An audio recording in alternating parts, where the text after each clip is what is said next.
Hey everybody, Hey, welcome hey, to. Oh, hey, hey, hey, see hey. you jumping the gun. Ah, ah, ah, This ah, is yeah. I started out. ah, ah, We just talked about this 30 ah, seconds ah, ago. ah, Okay, hi ah. everybody, welcome to our review of the Black Panther movie. This is Chris bringing us in for once with Ian as always. Hey, people, how you doing? There you A go. sick Ian, but Just, he's sicky this week, but he's not grumpy sick like I was last week. no, no. You gotta let me have my hype, man, dude. Hey, I've been chopping at the bit to talk about this movie, see this movie. Yeah, well, yeah, interrupted me. Can't even let me No, bring I the show can't. in. No, no. Geez, so this is the non-spoiler. We're also going to have a spoiler and discussion review accompanying this. They should both be up at the same time. So, but yeah, Black Panther. We've been waiting for this one for a long time. The last MCU movie before Avengers: Infinity War. Um, First, your impressions, Ian. Yeah, the coming into this movie, some of the things I was looking for were world-wise, what was going to be painted both in terms of what we find out about Wakanda, what this would set up for Infinity War, but really trying to take myself out of the Infinity War mind frame a little bit. I knew this was going to be something a little different from Iron Man, from Thor, from Captain America, from some of the standard fare that we've had, established here. So besides the world itself, of course, what Wakanda has not meant to it, and what it will and can, ultimately mean to it. So one was lore. I guess two would be some of these characters too. As we talk about the resources of vibranium, we've had we go back to Age of Ultron. You look at Claw and the illegal trade and whatnot, and how deep that goes. That was more.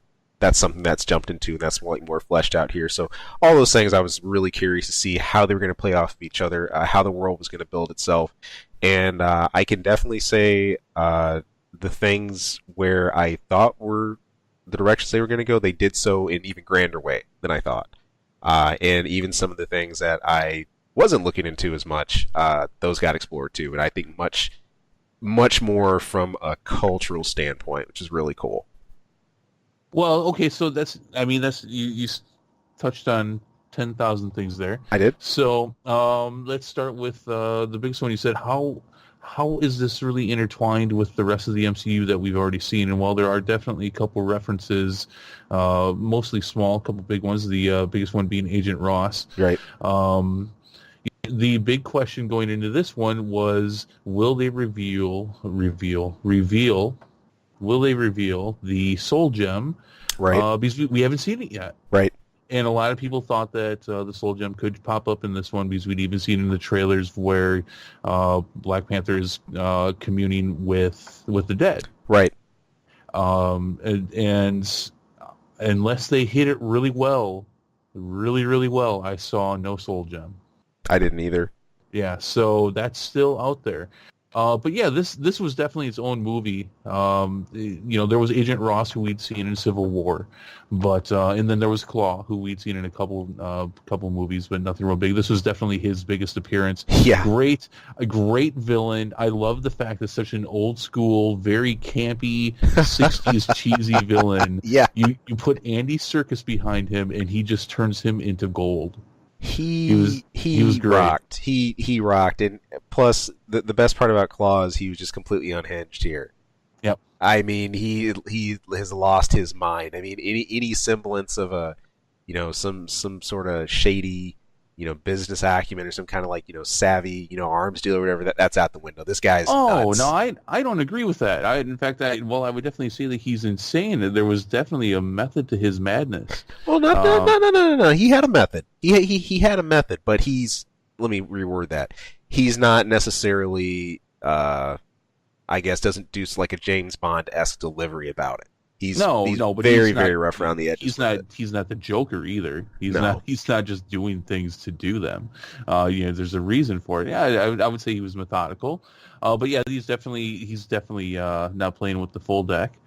But yeah, so that but overall, this was its own movie. And in fact, I think that I think that played really well because, whoa, hold on.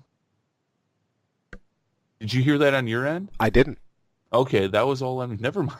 Okay, okay. Never I was mind. like, I was confirming something on a website and an audio started playing. So I was like, what the?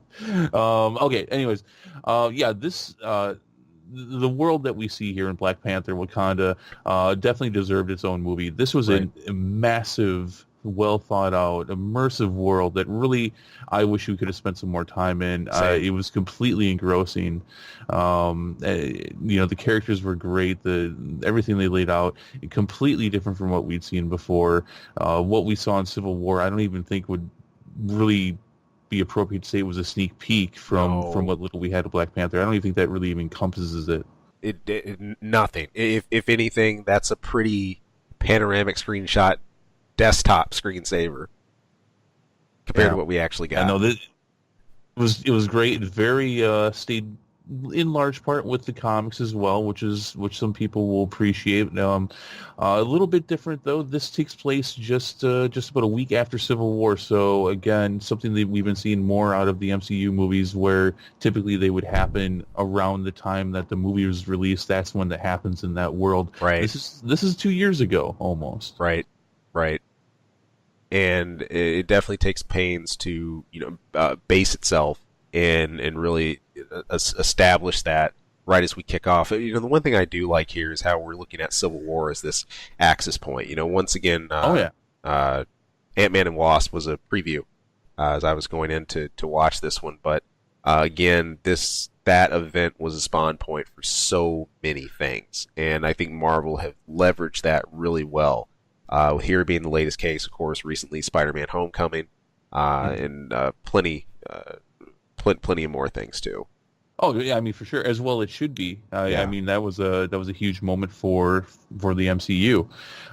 It's a huge, just as it was in the comics. It's like things started new from this point on. And overall though, overall feeling, I don't know if we quite got that from you. Myself personally, I thought this was a fantastic movie. This is same. definitely up there for the MCU movies. At this point, this is number 18, so it's getting a little hard to even fit them into the top 10 at Yeah, this point. But this is definitely up there. This was it was refreshing at the same time. It still yeah, had the MCU feel to it, but it was definitely something a lot different from what we usually get.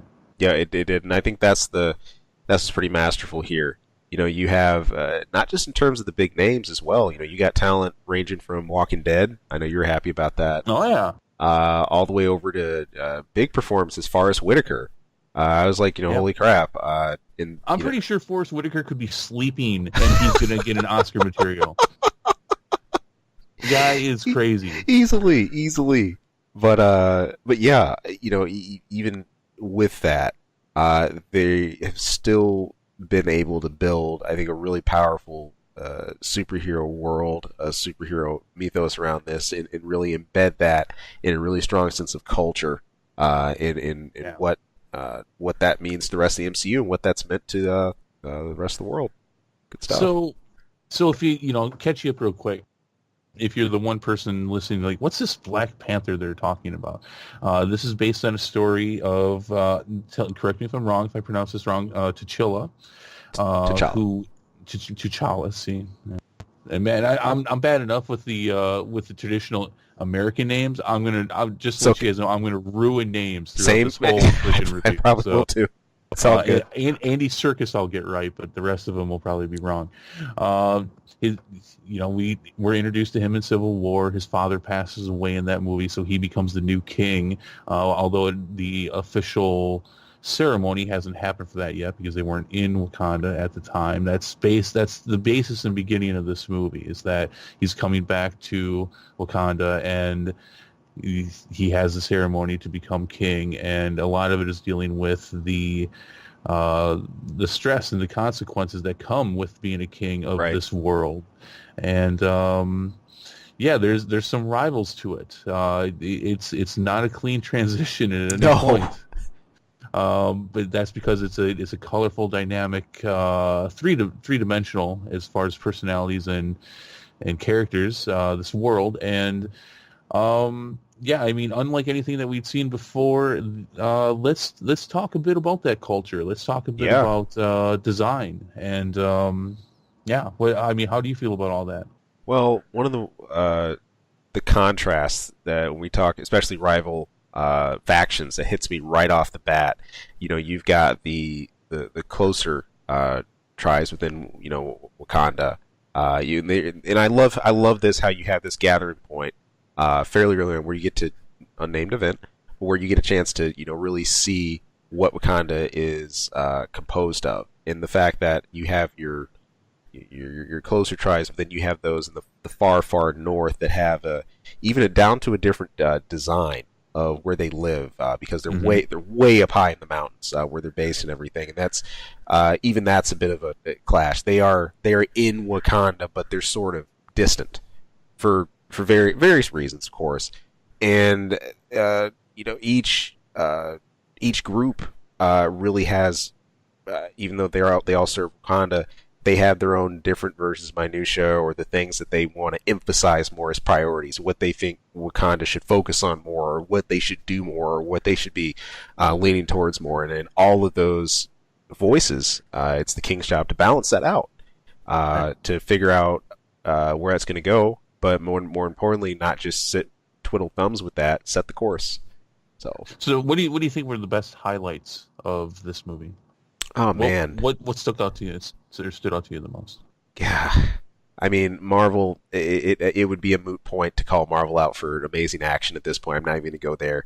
I think through a couple of lenses. One, culturally, the way that they've really taken some weighty issues on head on, really unblinking, unflinching from that, but fit them so well into this movie. I really like the idea of an untampered culture, a place that has been completely untouched by colonialism, or it has had necessarily no interaction, with the outside world. Something like that was, left to, flourish.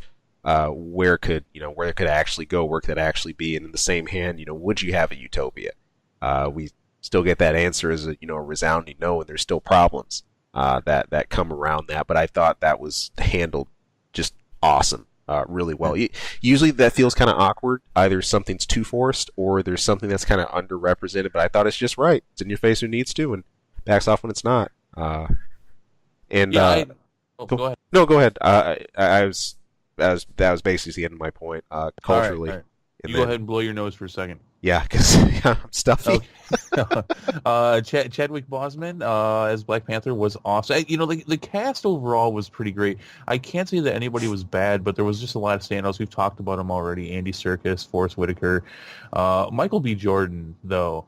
I think this was the standout role, not just because he's a great actor, but and a lot of people from some of the reviews I've already seen about this are already pointing at Eric Killmonger as the best villain that the MCU has had. Now, I don't know if that's true, but he's definitely up there. This is definitely one of the most thought out and developed villains that the MCU has had in an area where that is one of their weak points. This guy rocked, and this story, it's to the point where, and the MCU makes they don't even apologize for this. They don't even say, this is something we're going to work on. In most of the time, the villains in the movies are, not that they're not fleshed out, not that they're not acted well, because they are, but they usually feel like a means to an end. Yeah. Whereas in this movie, that is not the case at all. In fact, one of the things I really liked about this movie was the fact that the lines are blurred, and in large part, you can understand and in part sympathize with Killmonger. You can, and where he's coming from in this movie. In fact, and I'm going to talk about this a little bit more in the spoiler section because I don't want to ruin a couple things that happen. If not for a couple incidences, I can totally see people legitimately rooting for him and accepting him as the hero of the movie. Yeah. It's very well done. There's that saying. I won't say it perfectly, but the best villain is the one who thinks that he's right and that Right. he's the good guy. Those are usually the best villains, and that is definitely the case here. Let's see, you'd said it. I'm going to get her name wrong, which is a shame because I've been watching her for several years now. Danaya Garare, Shimon. uh, Danaya Gurira? yeah. From The Walking Dead. I got her Awesome. name wrong. I can't even think. Yeah, she was great. General Okoye. Yeah, but I'm forgetting her name from The Walking Dead at the moment, which is crazy because I read, I watch every TV show and I read all the comics. But Michonne, There you go. derp. Jeez, you think I was on the NyQuil? No, she was fantastic and great. Honestly, for someone who's been watching her for legitimately 5-6 years now on that show, to see her be able to step out in such an action-oriented role outside of that, that was great. And really, it felt like she got room to stretch out and Yeah. get some acting chops, get her acting chops some workout, and that was great. The cast was fantastic, and really, that probably at the end of the day, if they did not have such a good cast, they probably couldn't have pulled off this movie. It was fantastic. As you said, the action scenes were great. As much as it's very much a different culture that they're portraying and a different vibe in this movie, it still feels as though it's in the world of the MCU as far as colors and portrayals in that regard, and it pulls that off flawlessly. And if you ever wondered, well, can the MCU do something different but still have that style? Yes, Here you go. This movie proves it. Here you go.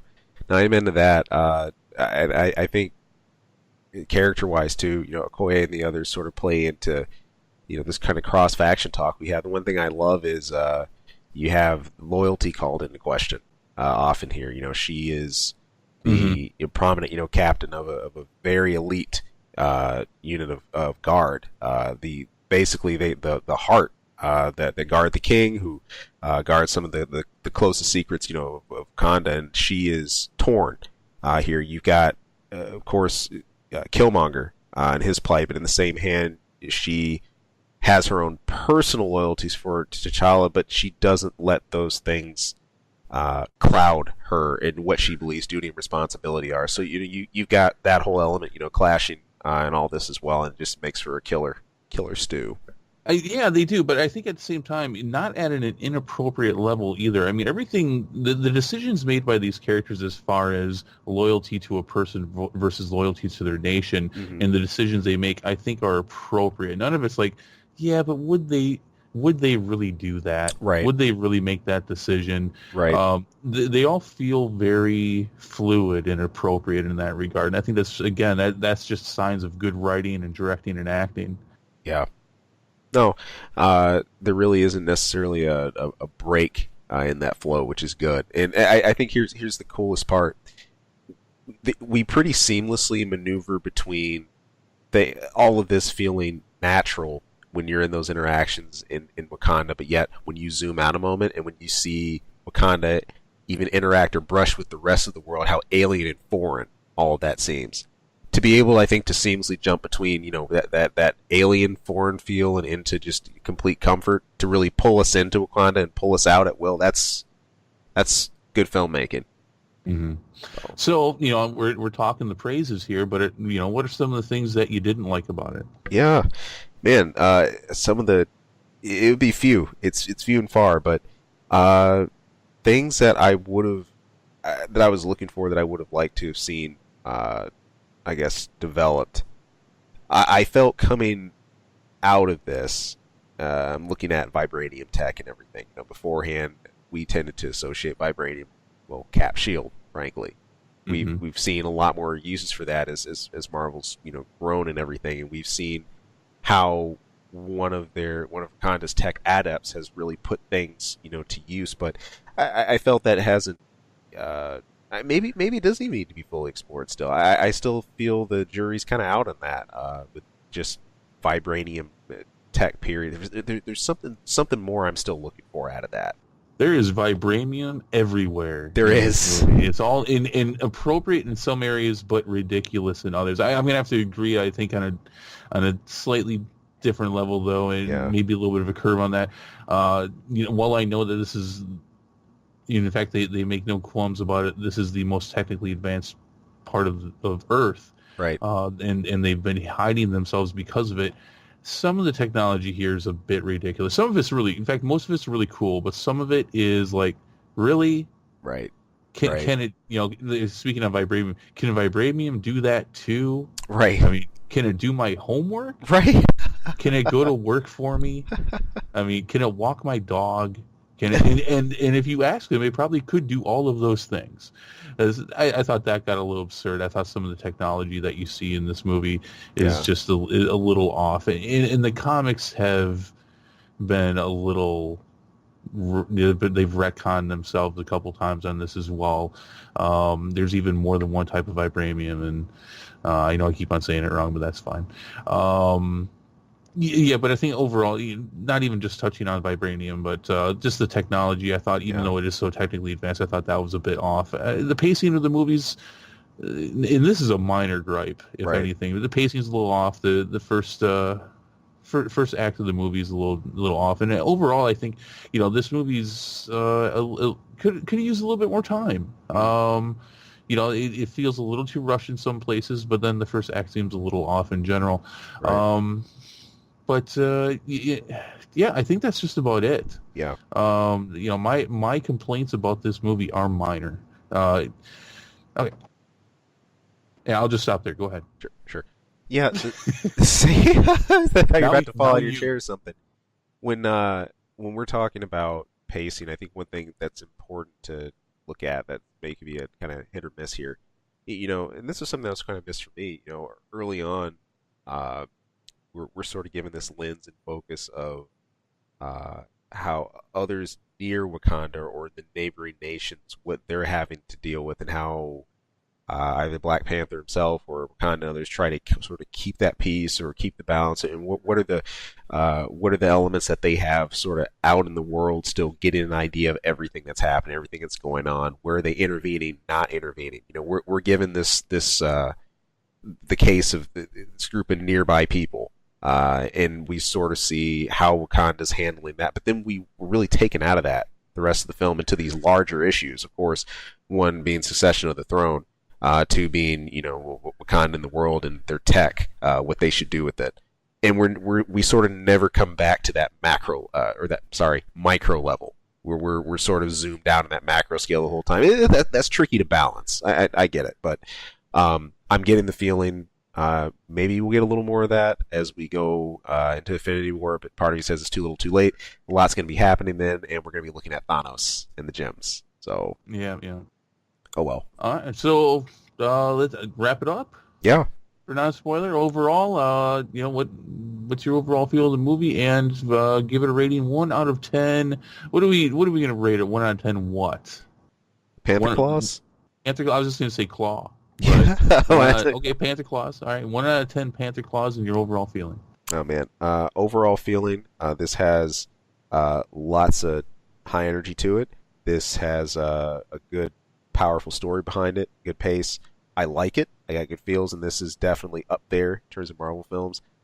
In straight up rating, mostly now, you know me, I'm known for my halves. I love my 0.5s and Oh, everything. jeez. I am not going to. I am not going to listen to me. Hold on. I'm not going to do that this time. I'm going to be straight up. I'm going to give this one a 9 out of 10. All right. This is definitely up there. I think this is one of those movies though where you really got to let it sink in, especially with the library that we have now. Again, this is the 18th movie, and we're getting near the end of Phase 3 for MCU. I'm not going to just come out and say, "Ha, number one." No, you can't do that anymore. Not when you have such entries as Avengers and Civil War and Winter Soldier and. I mean, right. you just can't do that anymore. But this was a great movie. I enjoyed it. The blurring of the lines, especially in a comic book movie, is a tricky one, and you can't always pull that off. And maybe that is something that we'll see more, right. considering we are in such a developed world here. But I thought the themes of this movie and the overall stories, the characters, the action, this was great. Yeah. I'm gonna give this 9 out of 10 claws too. Right on. There you go. I think just like last year, we had Logan at the beginning of the year, and it raised the bar. Yeah, it did. Everything else, and This is one of those. I think they've done the same here. All right. So yeah, that's going to do it with the non-spoiler section. We're going to do a spoiler section though. You should be able to find that. Let us know what you think of the movie, of our review, how your Friday went. Whatever you want to talk about, go ahead and put it in the comment section. Please remember to subscribe. We need those subscriptions. Yes. But yeah, so that's going to do it for the non-spoiler review. Hey people, thank you for tuning into this episode and taking a listen. If you like our content, if you like what you're listening to, is there anything to go over, hey, please, we would not only love to hear more from you, but it would be great if you could throw some support. You can subscribe right below. Also, you can toss us a line anytime. That's ksongmedia@gmail.com. Of course, you can tune in for our channel anytime for movie reviews, game reviews, a lot of random wacky stuff. Yeah, who knows what you'll hear. And of course, our episode each week where we're bringing the nerdiest things we can find, pick up, and maybe not find. Maybe the stuff that just drops in our laps. But anyway, hey, thank you so much for tuning in. Thank you for listening. We hope to hear from you again later. Take care.